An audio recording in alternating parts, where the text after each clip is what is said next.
एक दिन मेरी तबीयत बहुत बिगड़ गई।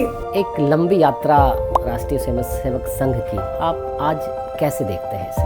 और कबड्डी के आकर्षण में मुझे संघ की शाखा के चक्र में फंसा दिया। अब गुरुजी तो इतना धारा प्रवाह बोलते थे, मेरी कलम ही नहीं चली। दुनिया भर में ऐसे संगठन बहुत कम है। 1925 में नागपुर में एक छोटा सा संगठन 4 लोगों के साथ प्रारंभ होता है। प्रारंभ से ही ऐसे कार्यकर्ताओं की टीम तैयार की, संघ के अच्छे कार्यकर्ताओं को पढ़ने के लिए भेजा। अच्छे को में पास भी होते थे और समाज में भी काम करते थे। विचार, आचार, व्यवहार और विस्तार। गुरुजी सरसंघचालक थे, आपका संघ प्रवेश उस समय हुआ। इतना बड़ा व्यक्तित्व होते हुए जवानी में बहुत मजाक करके बस से गए। समाज के हर क्षेत्र में संघ के सहयोग से संगठन खड़े होते चले गए। मैं 2 उदाहरण ऐसे आपसे सुनना चाहूँगा। अब एक दिन मेरी तबीयत बहुत बिगड़ गई और डॉक्टर मंगा गया। मेरे पिताजी तो बहुत गुस्सा हुए और संघ उनको जानते नहीं थे और उन्होंने मुझे कहा, भाई तू अपने उस प्रचारक को बुला, मैं उनसे माफ़ी मांगूंगा। संघ का कहना है कि संघ समाज में कोई अलग संगठन नहीं है, समाज का संगठन है। अगर संघ ही सब कुछ करेगा तो समाज क्या करेगा? तो समाज भी जागृत हो, समाज भी काम करने के लिए आ गया है। साक्षात जो आपने देखा कि भारत कैसे एक सूत्र में पिरोया हुआ है। ये दिखावा ऊपर का है। आगे आने वाली चुनौतियों के लिए अपनों को तैयार रखना। नमस्कार, संघ जैसा मैंने देखा कि इस कड़ी में आपका स्वागत है। मैं हूं श्याम किशोर।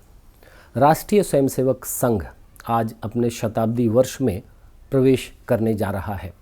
एक लंबी यात्रा है और इस विषय पर बात करने के लिए हमारे साथ हैं डॉक्टर बजरंग लाल गुप्ता जी। आप प्रसिद्ध अर्थशास्त्री हैं। 1965 में आपने अर्थशास्त्र में पीएचडी की। लंबे समय तक दिल्ली विश्वविद्यालय में अध्यापन का कार्य किया। New paradigm of development, Sumangalam और हिंदू अर्थशास्त्र आपकी प्रसिद्ध पुस्तकें हैं। इनके अलावा भी अर्थशास्त्र और भारतीय संस्कृति पर आपने कई पुस्तकों की रचना की है। आप राष्ट्रीय स्वयंसेवक संघ के स्वयंसेवक हैं। लंबे समय तक उत्तर क्षेत्र के संघ चालक रहे और आज आपसे हम आपकी यात्रा, संघ से आपके जुड़ाव के विषय पर बात करने के लिए यहाँ उपस्थित हैं। डॉक्टर बजरंग लाल गुप्ता जी, आपका बहुत बहुत स्वागत है। नमस्कार। एक लंबी यात्रा राष्ट्रीय स्वयंसेवक संघ की आप आज कैसे देखते हैं इसे? मैं राजस्थान के एक छोटे से गांव का रहने वाला हूँ। मेरे गांव में प्राइमरी स्कूल था, तो पढ़ने के लिए मैं 6ठी क्लास में अपने मौसी जी के यहाँ गया। बूंगली करके एक स्थान है सवाई माधोपुर जिले में। वहाँ हमारी मौसी जी का देवर का लड़का, वो मुझे कहने लगा, तुम कबड्डी खेलोगे? अब हम तो गांव के रहने वाले थे, बाहर जाया करते थे नहाने नोने के लिए भी। मैंने कहा खेलेंगे, कबड्डी खेलना तो हमको पसंद आई। वो कबड्डी के बहाने हमको संघ के शाखा ले आया। मेरा उस समय तक कोई संघ के शाखा से परिचय नहीं था, पर कबड्डी के आकर्षण में मुझे संघ की शाखा के चक्र में फंसा दिया। उसके बाद मैं कुछ दिनों तो गया, फिर नहीं गया। तो हमारे उस समय के जो मुख्य शिक्षक थे वो भी स्कूल में पढ़ते थे। वो मेरे से सीनियर थे। वो मुझे पूछने लगे, अरे तुम आए नहीं? कहाँ नहीं आए? शाखा नहीं आए? मैं कौन सी शाखा? अरे वो बाबूलाल लेकर आया था ना तुमको। तो मैं घबरा गया। गांव का रहने वाला था, ये बार बार में मुझे क्यों पूछ रहा है? मेरे मौसेरे भाई, उनको मैंने आके कहा, ऐसे मुझे ये राधे श्याम जी बार बार में पूछते, तू नहीं आया, तू नहीं आया, क्या मतलब है इनका? तो उन्होंने कहा अच्छी जगह है, जाया कर। जब मेरे मौसेरे भाई ने सलाह दी, फिर मैंने जाना शुरू कर दिया। 2 वर्ष तक बोंगली में संघ की शाखा में गया। उसके बाद में मैं अपने तहसील स्थान पर आ गया। 8वीं, 9वीं और 10वीं मैंने वहाँ किया। 9वीं कक्षा में जब मैं पढ़ता था तो वहाँ के कार्यकर्ताओं ने मुझे एक शाखा का गठनायक बना दिया। उसी समय पर जयपुर में एक सारे राजस्थान प्रांत का गठनायकों का शिविर हुआ। मुझे भी जाने के लिए कहा, चाव था, नए नए थे, जयपुर जाने का मौका मिलेगा, कभी जिंदगी में जयपुर देखा नहीं था, चले गए। काफ़ी बड़ा शिविर था, टेंट्स में था वो शिविर, किसी विद्यालय के सभागार में ऐसे नहीं था। पूजनीय गुरुजी के सबसे पहले मैंने उनके दर्शन किए। दर्शन से ही मेरे मन में उनके आध्यात्मिक छवि अंकित हो गई, तो अंत तक वो बढ़ती गई। उसी समय पर उस शिविर में डॉक्टर महावीर आ गए। महावीर आ गए तो गुरुजी ने कहा कि आज ये महावीर का भाषण होगा। वो बेचारे घबरा गए। मुझे आज भी वो दृश्य पता है। गुरुजी का जैसा स्वभाव था, वो नीचे गर्दन करके बैठे लिए और डॉक्टर महावीर बोलने के लिए खड़ा हुआ, बोल ही नहीं सके। बार बार वो कहे, गुरुजी यहाँ उपस्थित है, मुझे बोलने के लिए कह दिया। यद्यपि वो अच्छे वक्ता, अच्छे विद्वान हैं, पर उस दिन उनसे गुरुजी के उपस्थिति में बोला नहीं गया। तो इससे मुझे एक दूसरा आभास हुआ गुरुजी का कैसा विराट व्यक्तित्व है। उसके बाद तो मैंने संघ का प्रथम वर्ष किया, द्वितीय वर्ष किया। पूजनीय गुरुजी उन दिनों में हर एक वर्ग में आया करते थे, वहाँ उनके दर्शन हुए, उनके भौतिक वर्ग सुने। उसके बाद अनेक बैठकों में उनसे मिलना हुआ। प्रत्यक्ष तो नहीं था, परंतु चूंकि कार्यकर्ता के नाते से हम भी जाते थे, वो आए। उनके बौद्धिक सामान्य व्यक्ति के समझ से परे थे। मुझे एक बार राजस्थान के कार्यकर्ताओं ने कहा, मैं पढ़ने में उनकी निगाह में थोड़ा बहुत ठीक ठाक था। उन्होंने कहा, गुरुजी के इनका नोट्स लोगे तुम। अब गुरुजी तो इतना धारा प्रवाह बोलते थे, मेरी कलम ही नहीं चली, पर फिर भी मैंने नोट्स लिया। बाद में उन्होंने कहा, तुम्हारे नोट सबसे बढ़िया थे। यहाँ से पूजनीय गुरुजी के दर्शन प्रारंभ हुए। नहीं, गुरुजी ने दायित्व दिया बाला साहब को। जी, गुरुजी ने दायित्व दिया था बाला साहब को। बाला साहब ने रज्जू भैया को दिया और रज्जू भैया ने फिर सुदर्शन जी को दिया। रज्जू भैया तो स्वयं प्राध्यापक थे, मैं भी प्राध्यापक था। प्राध्यापक के नाते से उनकी हमारी अनेक विषयों पर चर्चा होती थी। रज्जू भैया खुले मन के व्यक्ति थे। उनके सामने जाने पर, बोलने पर किसी को डर नहीं लगता। गुरुजी के सामने तो जाने पर अच्छा घबराता था, परंतु रज्जू भैया सहज थे, स्वाभाविक थे। उनके बौद्धिक वर्ग भी बहुत सरल भाषा में हुआ करते थे। रज्जू भैया का फिर स्वास्थ्य गड़बड़ रहने लगा। रज्जू भैया ने फिर अपने जीते जी सुदर्शन जी को दायित्व दिया। सुदर्शन जी बहुत इंटेलिजेंट व्यक्ति थे। एक बार आचार्य महाप्रज्ञ को दर्शन करने के लिए मैं और सुदर्शन जी गए थे। आचार्य महाप्रज्ञ ने कहा, भाई आप हिंदू की बात बहुत करते हो। आप जब ये कहते हो हिंदू धर्म में सब शामिल है, जैन भी, बौद्ध भी, तो हमारे जैन लोगों को बड़ी पीड़ा होती है। फिर सुदर्शन जी ने हिंदू का क्या मतलब है, धारा प्रवाह आचार्य महाप्रज्ञ के सामने बोला, सारे उद्धृत करते हुए। आचार्य महाप्रज्ञ ने कहा, सुदर्शन जी अब तक तो हमने सुना ही था, अब हम मान गए, अब तो चलते फिरते एनसाइक्लोपीडिया। ये कहा उन्होंने, कहा आचार्य महाप्रज्ञ ने। पर उन्होंने कहा, मैंने इसलिए नहीं कहा, कोई रास्ता हो सकता है। हिंदू संस्कृति को हम सब मानते हैं, हिंदू समाज के हम हिस्से हैं, पर हिंदू इस पर पुनर्विचार करिए, अभी मत करिए। तो ऐसा एक बड़े आध्यात्मिक विभूति संघ को किस दृष्टि से देखते थे ये चला। आचार्य महाप्रज्ञ के साथ मेरा भी बहुत निकट का संबंध रहा। उनके अनेक कार्यक्रमों में मैं जाता था और उनके ऐसी कृपा थी, वे मंच पर विराजमान होते थे और तब भी संघ के प्रतिनिधि के नाते से मुझे बोलने के लिए कहते थे। तो ऐसा कुल मिलाकर संघ की यात्रा चलती गई। संघ में त्रिस्तरीय व्यवस्था है। प्रचारक उसकी महत्व की कड़ी है, क्योंकि वो अपना कोई व्यक्ति उनको आकांक्षा नहीं रहती है, सबको जीवन राष्ट्र के लिए समाज के लिए समर्पित करते हैं। तो प्रचारक एक है। फिर प्रचारक के अलावा संघ चालक एक वर्ग है और संघ चालक के अलावा एक कार्यवाह वर्ग है। ऐसी त्रिस्तरीय व्यवस्था से राष्ट्रीय स्वयंसेवक संघ का काम चलता है।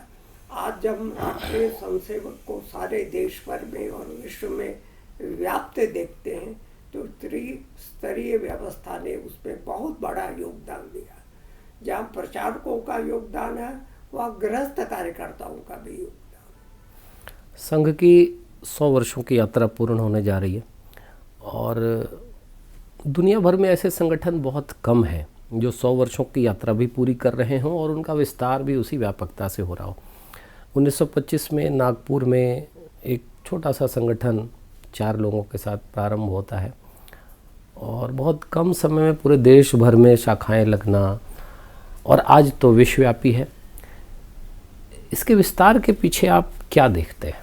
2 कारण हैं महत्व के। एक तो संघ ने प्रारंभ से ही ऐसे कार्यकर्ताओं की टीम तैयार की जो अपने लिए कुछ नहीं चाहेंगे पर संघ के लिए समाज के लिए काम किए। और डॉक्टर साहब ने तो उस जमाने में और गुरुजी ने भी उस जमाने में देश के प्रमुख विश्वविद्यालय में संघ के अच्छे कार्यकर्ताओं को पढ़ने के लिए भेजा।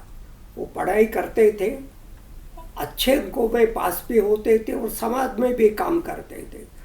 ऐसे अनेकों उदाहरण हैं जो पढ़ने के लिए आए और पढ़ने के बाद में किस प्रकार से उन्होंने संघ विस्तार में काम दिया। पूजनीय गुरुजी BHU में पढ़ाते थे। वहाँ पर उनको संपर्क में एक संघ के कार्यकर्ता ने ही लिया। समझ में आया कि बड़े प्रतिभावान व्यक्ति है, तो संघ की शाखा में उनका बौद्धिक वर्ग, उनका भाषण जो कुछ भी कहे उस समय पर व्याख्यान करवाने लगे। फिर गुरुजी को नागपुर आना था। उन स्वयंसेवक ने पहले ही पूजनीय डॉक्टर साहब को कह दिया था कि ऐसे गुरुजी आ रहे हैं, उनको संभाल कर रखना है। तो नागपुर स्टेशन पर जैसे उतरे उनका सम्मान किया गया, कर ले जाएंगे। गुरुजी मूलतः आध्यात्मिक प्रवृत्ति के व्यक्ति थे। इससे कुछ दिनों रहने के बाद में वो तो स्वामी अखंडानंद के पास में कलकत्ता रामकृष्ण मठ में चले गए, उनकी सेवा की। और सेवा में उन्होंने क्या काम दिया, जितने भी भंडारे के बर्तन हैं उनको साफ करने का काम तुम्हारा रहेगा, गुरुजी का। अब गुरुजी MSc लेक्चरर रहे, LLB के स्टूडेंट भी हो गए थे और उनको बर्तन मांजने का काम दिया। उन्होंने इतने मनोयोग से सब भंडारे के बर्तनों को चमका दिया। स्वामी अखंडानंद जी देखकर प्रसन्न हो गए। उन्होंने कहा, तूने जैसे बर्तनों को चमकाया है ऐसे किसी समय पर तो समाज को चमकाएगा। ये उनका कथन था। कैसे अपने गुरु के प्रति लगन के छोटा बड़ा काम नहीं होता, हर एक काम में मनोयोग से कैसे काम करना, इसका उदाहरण था। कुछ समय के बाद में स्वामी अखंडानंद जी ने कहा ये दीक्षा लेना चाहते थे। तो उन्होंने कहा तुम्हारी दीक्षा यहाँ नहीं होगी, तुम्हारा तो कोई और इंतजार कर रहा है नागपुर में, तुम वहीं चले जाओ, वही काम तुमको करना है। ये उन्होंने कह दिया, ये स्वामी अखंडानंद जी ने कह दिया था। गुरु जी आ गए, डॉक्टर साहब बीमार हो गए, उनकी बीमारी में उनकी बड़ी सेवा की गुरु जी ने और आखिरकार गुरु जी इस प्रकार से हो गए। संघ के जो आपने पूछा कि विस्तार कैसे हुआ, उसके पीछे का संघ का संपूर्ण काम 4 आधारभूत स्तंभों पर टिका हुआ है: विचार, आचार, व्यवहार और विस्तार। सबसे पहला विचार। विचार के प्रति प्रतिबद्धता होनी चाहिए। हिंदू राष्ट्र हम कहते हैं, हिंदुत्व कहते हैं, हिंदू संस्कृति कहते हैं, हिंदू धर्म, तो उसके प्रति प्रतिबद्धता, कमिटमेंट। और गुरुजी बोला करते थे अव्यभिचारी निष्ठा होनी चाहिए। उस निष्ठा के साथ में कोई व्यभिचार नहीं, कोई व्यक्तिगत आकांक्षा नहीं। तो पहला जो सबसे बड़ी पूंजी है और सबसे बड़ी ऊर्जा मिलती है संघ कार्य को, हजारों लाखों कार्यकर्ता आज भी इस विचार के साथ बंधे हुए हैं। विचार से उनको कोई लोभ प्रलोभन डिगा नहीं सकता। 2-2 बार 3-3 बार प्रतिबंध लगा, जेल की यातनाएं दी, परंतु कोई डिगा नहीं सका। तो ये विचार सबसे महत्व की बात है। विचार के बाद में दूसरा है, विचार तो बहुत अच्छे से शास्त्रज्ञों का हो सकता है, बहुत अच्छे प्रवचन कर सकते हैं। आचार, आचरण है कि नहीं जीवन में तुम्हारा, तुम्हारे जीवन को देख करके कोई प्रेरणा ले सकता है कि नहीं लेता। हमारे महापुरुषों की श्रृंखला में ऐसे बहुत सारे लोग हैं जिनको प्रवचन करना तो नहीं आता, परंतु आचरण की दृष्टि से वो इतने लोगों को प्रभावित करते हैं। इसलिए संघ ने प्रारंभ में से ये कहा कि संघ के कार्यकर्ता का जीवन पारदर्शी होना चाहिए, आचरण एकदम शुद्ध होना चाहिए, उसमें कोई दाग नहीं लगना चाहिए। इस बात को आज भी हम लोग पालन करते हैं। तो संघ के काम के बढ़ने का दूसरा आधार है आचार। फिर तीसरा है, 2 कामों से भी काम नहीं चलता, वो है व्यवहार। आप अपने साथियों को, समाज के लोगों को व्यवहार कैसे देते हैं? अगर कटु व्यवहार है तो आपके साथ कौन आएगा? कोई नहीं जुड़ना चाहेगा। तो मृदुल व्यवहार है कि नहीं? आप किसी भी व्यक्ति को जिसको जोड़ना चाहते हैं उसके सुख दुख में साझेदार और भागीदार होते ही नहीं होते। इस व्यवहार के कारण से स्वाभाविक रीति से संघ के प्रति लोगों का आकर्षण बढ़ता है। डॉक्टर साहब के भी जीवन के कथाएं हम सुनते हैं। डॉक्टर साहब उस जमाने में थोड़ा ही था नागपुर में, पर कोई सुनसे बीमार हो जाता था तो उसके घर पूछने के जाते थे, उसकी सेवा करते थे। तो ये क्रम अभी तक भी चला आ रहा है। तो व्यवहार ये बहुत महत्व की बात है। हमारा आत्मीयता से परिपूर्ण व्यवहार हो। और अंत में है विस्तार। 3 चीज होने के बाद में भी अगर संघ का स्वयंसेवक विस्तार अपने नहीं कार्य के बढ़ावा करने के लिए समय नहीं देता, समय और साधन दोनों ही नहीं लगाता, तो विस्तार नहीं होगा। तो ऐसी 4 चीजें हैं जिनके कारण से संघ नागपुर से प्रारंभ होकर मैं दर्शकों के लिए एक बार फिर से इसे दोहराना चाहूँगा। विचार, आचार, व्यवहार और विस्तार। एक बहुत ही मौलिक बात जो आपका लंबा अनुभव रहा है, प्रतिदिन की शाखा इस संघ का मूल मानते हैं। संघ स्थान, ध्वज प्रणाम, प्रार्थना और 1 घंटे का वो समय देना। जब से ये कार्य प्रारंभ हुआ और आज तक ये नियमित है, नित्य की शाखा, ये कितना कठिन है? कठिन तो है पर अत्यंत आवश्यक है। संस्कार एक दिन में नहीं आता, व्यवहार की मधुरता में एक दिन में नहीं आती। जब संघ की शाखा में जाकर धूल मिट्टी में खेलेंगे, आप अपने साथी संस्कों के साथ में घुलेंगे मिलेंगे, तो छोटे बड़े का भाव अपने आप ही समाप्त हो जाता है। कोई अमीर का बालक आता है तो वो भी वैसा ही है, गरीब का बालक आता भी। तो सामाजिक समरसता का भाव ये संघ के शाखा में से उपजता है और नित्य काम करने का अभ्यास बनता है। कोई भी काम कभी कभार कर लिया तो उससे काम नहीं बनता। तो राष्ट्रीय स्वयंसेवक संघ ने प्रारंभ से लेकर आज तक ये दैनंदिन शाखा को बहुत महत्व दिया है। कोई बड़ा व्यक्ति भी है तो भी रोज शाखा में जाना चाहिए, क्योंकि संस्कार तो पता नहीं कब धूमिल हो जाए, तो नित्य स्मरण होना चाहिए।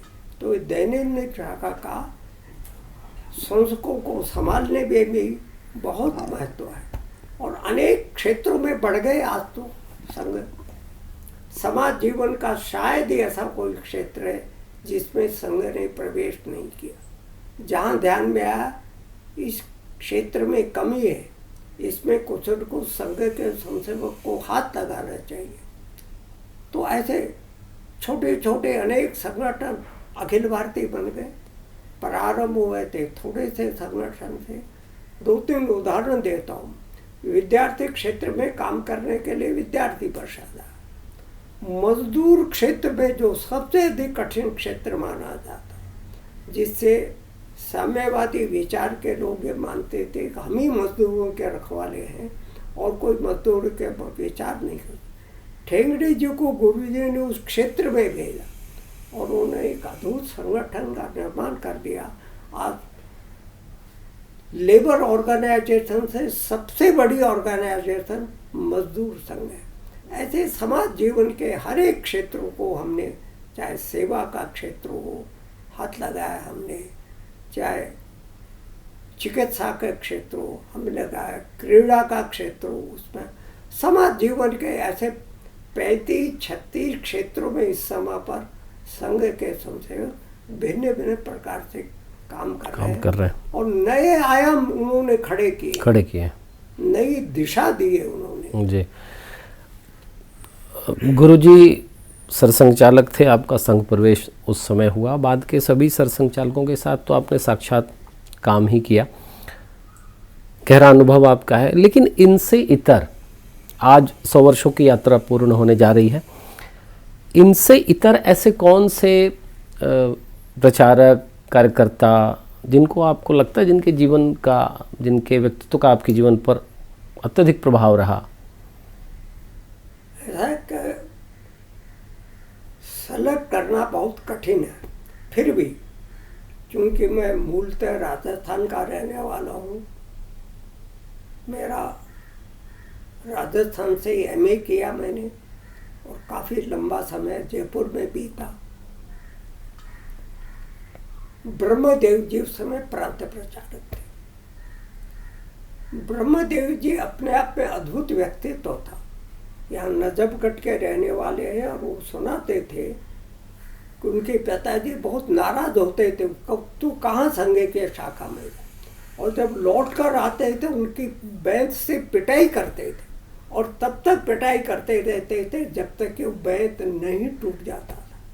तो ऐसे दृढ़ निश्चय के व्यक्ति थे और जब ब्रह्मदेव जी बोलते थे तो अपने साथ में सामने वालों को अपने साथ में समेट लेते थे। इतना बढ़िया वक्तृत्व था। इसलिए मैं जयपुर महानगर में कॉलेज विद्यार्थियों का प्रमुख भी रहा। हम इंतज़ार करते रहते थे ब्रह्मदेव जी कब लौट कर आएंगे और हम कॉलेज के स्टूडेंट्स को उनके साथ बिठाएंगे। कॉलेज के स्टूडेंट्स को उनके साथ बिठाते थे, छोटे बड़े सब स्टूडेंट जिस प्रकार से विषय रखते थे मंत्रमुग्ध हो जाते थे। तो जीवन भी उनका अत्यंत प्रेरणास्पद था, विचार भी प्रेरणास्पद था। बाद में जब प्रतिबंध लगा संघ पर, दूसरा प्रतिबंध, ये बाबरी मस्जिद के टूटने के बाद में, तो ब्रह्मदेव जी राजस्थान और उत्तर क्षेत्र दोनों के क्षेत्र प्रचारक होकर के यहाँ दिल्ली में आए। एक घटना का उदाहरण देता हूँ आपको। कैसा तपा पूज्य जीवन था, अस्वस्थ थे, बहुतों से इलाज करवाया, बात नहीं बनी। मैं झंडेवाला में आया तो उन्होंने कहा कि ब्रह्मदेव जी किसी की बात नहीं मानते, शायद तुम्हारी मान। तो मैंने ब्रह्मदेव जी को कहा आपकी चिकित्सा के लिए भिवानी में एक बहुत अच्छे वैद्य, उनके पास चलूँगा। मेरे प्रति स्नेह बहुत करते थे। अब चलने के लिए हमारा तैयार था तो झंडेवाला ने कहा भाई गाड़ी ले जाना। अब गाड़ी ले जाने का तो जैसे आया तो मैंने कहा गाड़ी दे रहे, क्यों तू गाड़ी के बिना नहीं चल सकता?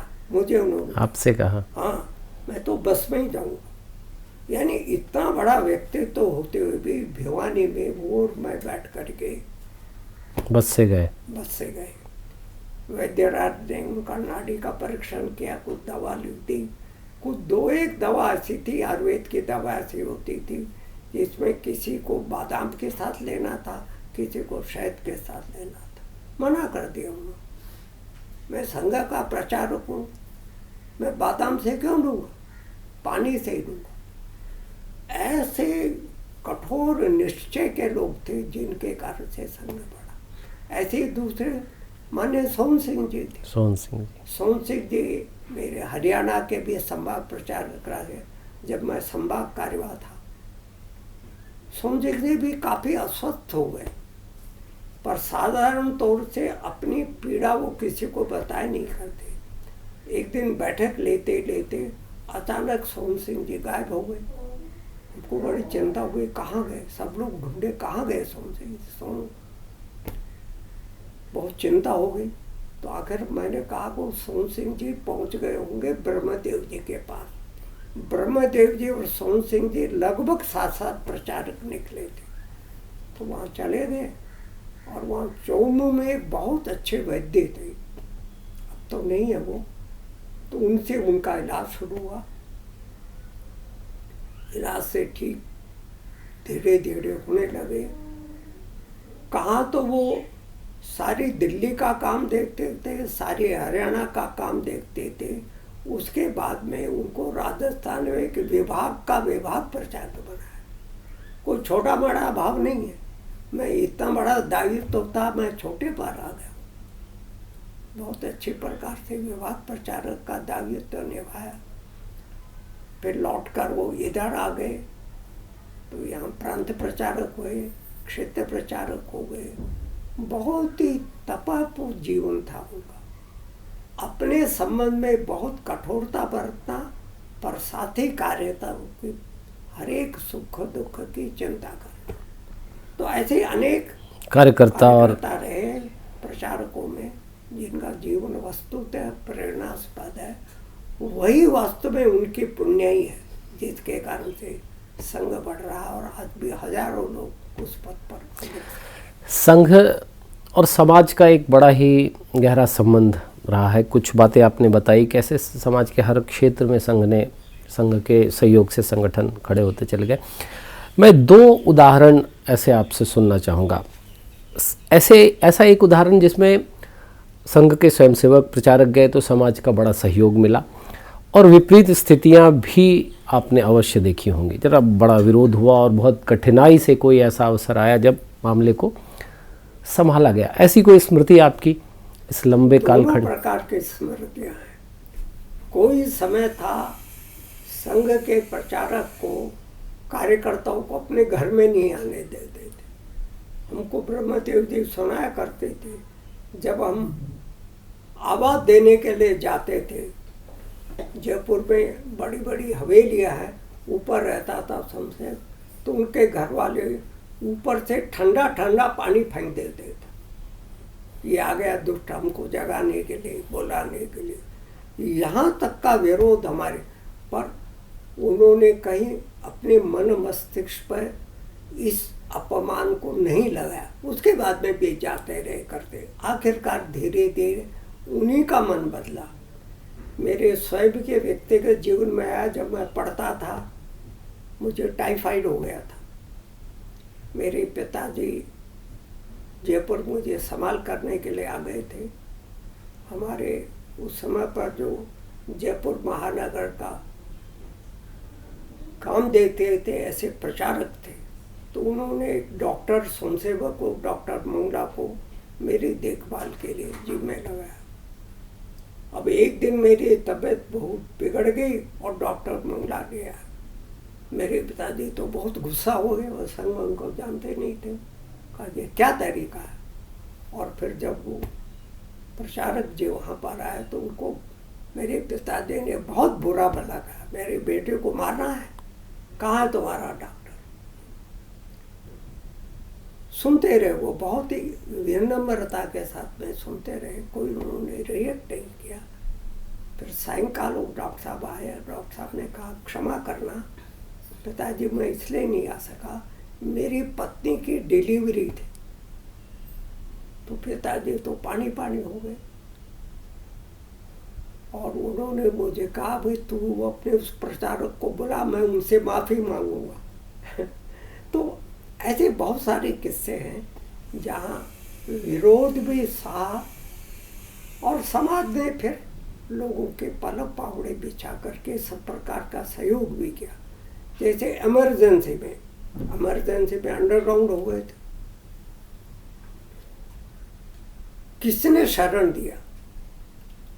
घर में संघ के संसकों के घर वालों ने शरण दिया। आखिर उन्होंने कोई चिंता नहीं की कि क्या होगा, और इसके कारण से क्योंकि संघ के लोगों पर विश्वास था, ये अच्छा काम कर रहे हैं, इसलिए उन्होंने सहयोग दिया। अपने घर पर सब प्रकार की खाने पीने की व्यवस्था की, रखा उनको छुपा करके, और इस प्रकार से चला। एक संघ और समाज से जुड़ा एक प्रश्न और संघ की स्थापना के समय से ये प्रश्न, ऐसी उलझन हमेशा रही है। समाज का एक बड़ा हिस्सा अभी भी संघ की ओर इस तरीके से देखता है जैसे ये काम है तो संघ को करना चाहिए। संघ का कहना है कि संघ समाज में कोई अलग संगठन नहीं है, समाज का संगठन है। समाज के लोगों को ऐसे विषय पर आगे आना चाहिए, हिंदुत्व का विषय हो, समाज के अन्य विषय हो। ये उलझन उस समय भी थी, ये उलझन आज भी कायम है। इसे आप कैसे देखते हैं? उसका कारण है जैसे जैसे संघ बढ़ता गया और संघ के कामों को लोगों ने देखा तो स्वाभाविक रीति से अच्छे बच्चे से जैसे अपेक्षा होती है, ऐसे बढ़ते हुए संघ संगठन चरित्रवान लोगों से समाज के अपेक्षा होना स्वाभाविक है। कोई अस्वाभाविक, उनको लगता है भाई समाज के सामने इतनी समस्या है, संघ ने आगे आना चाहिए, इसलिए ये तो उनके अपेक्षा का कारण है। संघ का ऐसा सोचना है, अगर संघ ही सब कुछ करेगा तो समाज क्या करेगा। तो समाज भी जागृत हो, समाज भी काम करने के लिए आगे आए, संघ और संघ का संसेक उसमें भरपूर सहयोग करे। तो इन दोनों तरह के विरोधाभासों के बीच में तालमेल बिठाने का काम संघ करता रहा, तब भी करता रहा, आज भी करता है। अब कितनी कुशलता के साथ हम तालमेल बैठा पाते हैं, इस पर से सारा सब कुछ खेल है। नैरेटिव डेवलपमेंट एक ऐसा विषय है जिसको लेकर बड़ा संघर्ष चलता है। संघ का जो विचार है मूल सनातन वैदिक हिंदू सभ्यता का विचार है। एक लेफ्ट का जो विचार है या इससे इतर जो विचार है वो बिल्कुल ही विरोधी विचार है, जो सनातन वैदिक सभ्यता के मापदंडों को, मूल्यों को उस तरीके से नहीं समझता। संघ उन्हें अज्ञानी बताता है। उनका मानना है कि संघ के विचारक, संघ का साहित्य, संघ का विचार वो बिल्कुल ही दकियानुसी है। आपने कई पुस्तकों की रचना की, अध्यापन के क्षेत्र से आते हैं, इसे आप कैसे देखते हैं? देखिए, दो प्रकार के कारण हैं। हमारा विरोध ज्यादातर अब हो रहा है वो राजनीतिक कारणों से हो रहा है। वो ऐसा मानते हैं कि जनसंघ और बीजेपी के पीछे आरएसएस के लोग हैं। कुछ थोड़ा बहुत असावधानीवश हमारे लोग भी आवश्यक से अधिक उस फ्रंट पर आगे रहते हैं। इसलिए समाज के ऐसे लोग राजनीतिक क्षेत्र और संघ के बीच में कोई अंतर नहीं कर पाते। हम स्पष्ट हैं पर वो अंतर नहीं कर पाते। इससे मुख्य विरोध का कारण संघ का विचार नहीं है, मुख्य विरोध का कारण राजनीतिक है।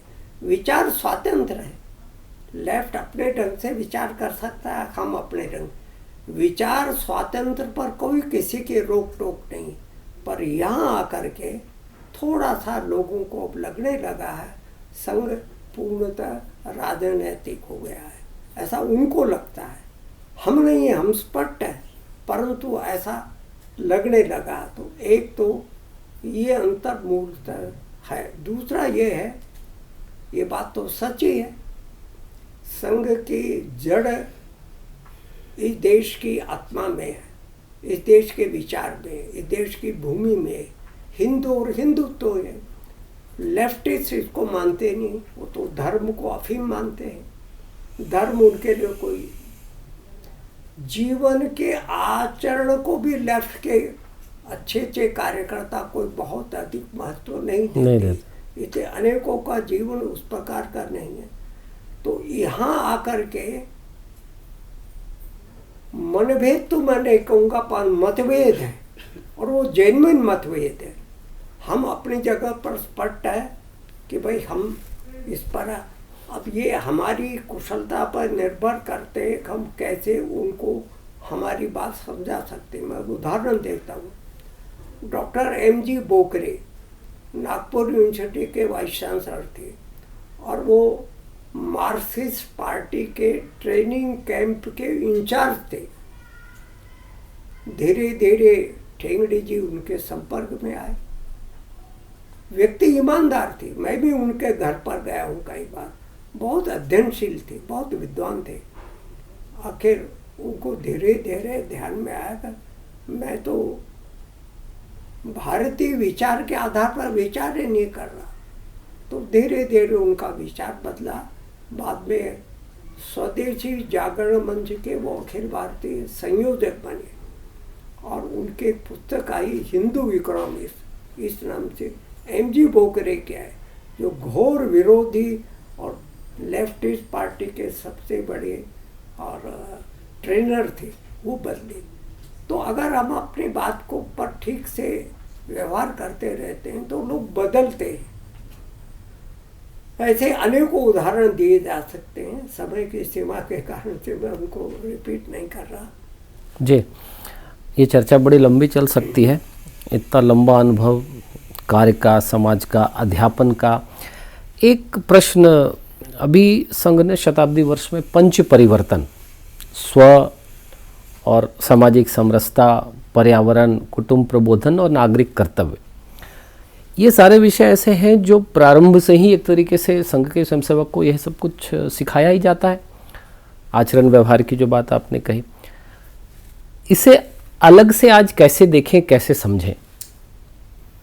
जैसा मैंने कहा कि समाज में जिन जिन क्षेत्रों में आवश्यकता रही, अब पर्यावरण का विषय तो हमारे लिए नया गया, परंतु जैसे ही ग्लोबलाइजेशन के कारण से प्रदूषण बढ़ा, पर्यावरण को नुकसान होने लगा, फिर संघ के संशोधकों ने सोचा ये तो महत्व का विषय है, इसको हाथ लगाना चाहिए, तो हाथ लगाना शुरू कर दिया।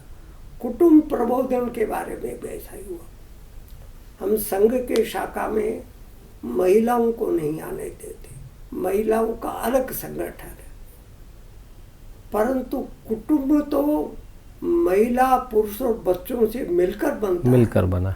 तो उनके संस्कारों को ठीक करना, उनके यहाँ पर ये संघ विचार कहिए, हिंदू विचार कहिए, राष्ट्र का विचार कहिए, वो जाना जरूरी है। इस पर से कुटुंब प्रबोधन प्रारंभ हो गया, और आज वो कुटुंब प्रबोधन के माध्यम से बहुत अच्छा काम देश भर में हो रहा है।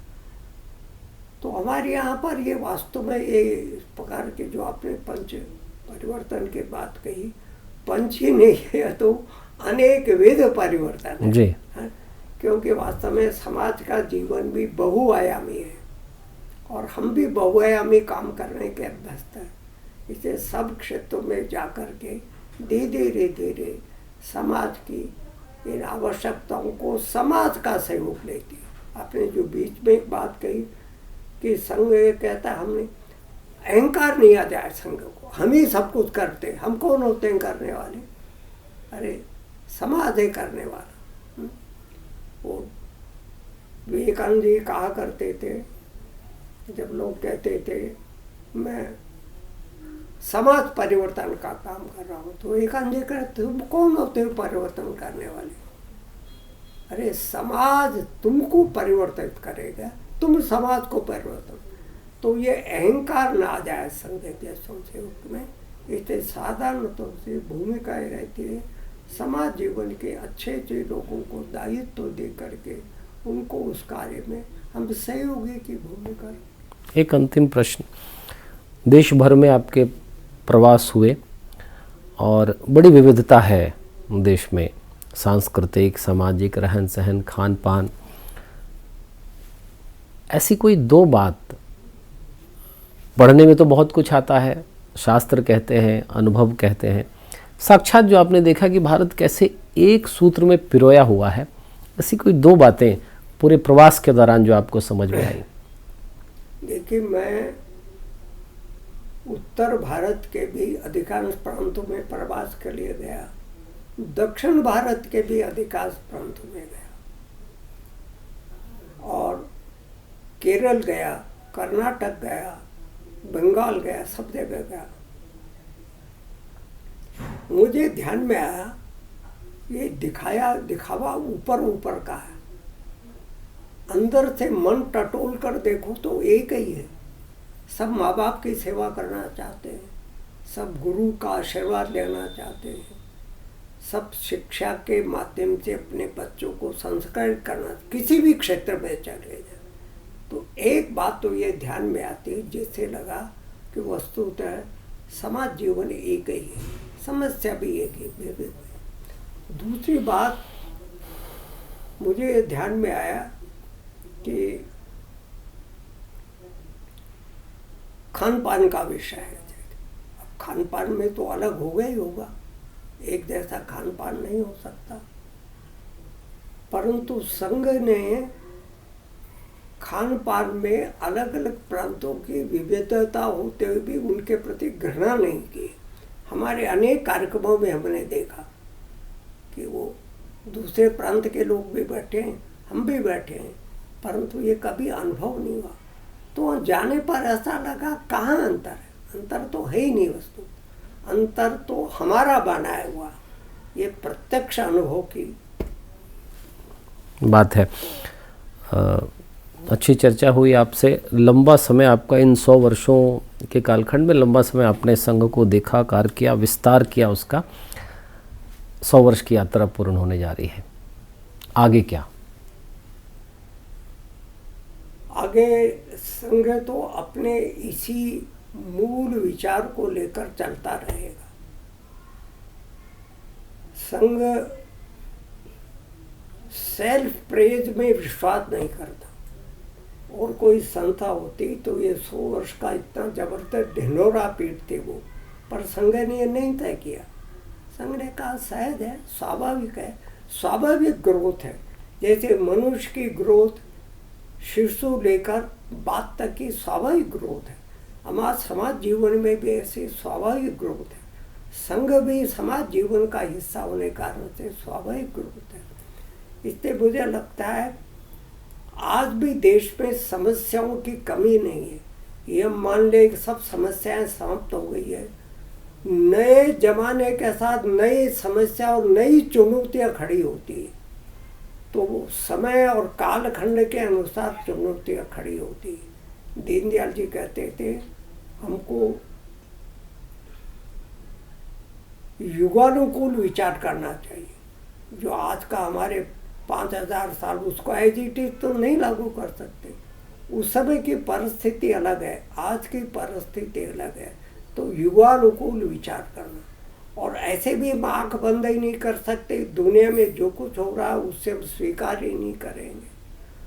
तो दूसरे देशों से भी सीखना, परंतु उसे देशानुकूल बनाकर विचार करना।